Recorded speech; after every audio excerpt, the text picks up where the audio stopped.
ఒక సంతకం global trade system పునాదులను కదిలించి వేసింది. అమెరికా అధ్యక్షుడు డొనాల్డ్ ట్రంప్ మరోసారి తనదైన శైలిలో ప్రపంచంపై ఆర్థిక యుద్ధాన్ని ప్రకటించాడు.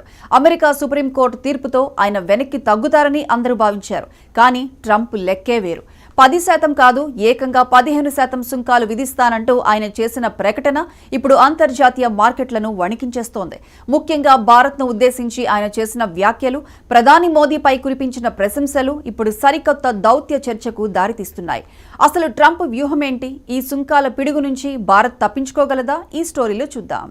వాషింగ్టన్ ఉదయమే ప్రపంచ దేశాలకు ఒక చేదు వార్తను మోసుకొచ్చింది. అమెరికా అధ్యక్షుడి అధికారాలకు కళ్లెం వేస్తూ అక్కడి సుప్రీంకోర్టు ఇచ్చిన తీర్పును ట్రంప్ మాత్రం లెక్క చేయడం లేదు సరికదా. తన సోషల్ మీడియా వేదిక ట్రూత్ ద్వారా కోర్టుపైనే విరుచుకుపడ్డారు. జడ్జిలను మూర్ఖులుగా అభివర్ణిస్తూ దేశ ప్రయోజనాలను కాపాడలేని వారు, పెంపుడు సునకాల్లాంటి వారంటూ అత్యంత ఘాటుగా విమర్శలు గుప్పించారు.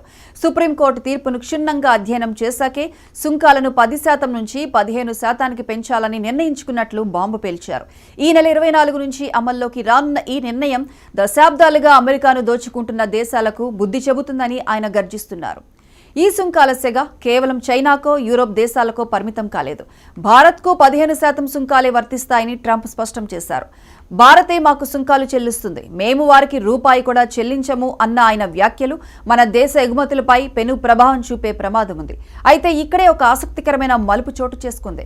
భారత్పై కఠినమైన పన్ను భారం మోపుతూనే ప్రధాని మోదీపై ట్రంప్ ప్రశంసల వర్షం కురిపించారు. మోదీ అత్యంత తెలివైన వ్యక్తి అని, ఒక గొప్ప జెంటిల్మెన్ అని కొనియాడారు. రష్యా నుంచి చమురు దిగుమతులను తగ్గించే విషయంలో మోదీ తమకు సహకరిస్తారు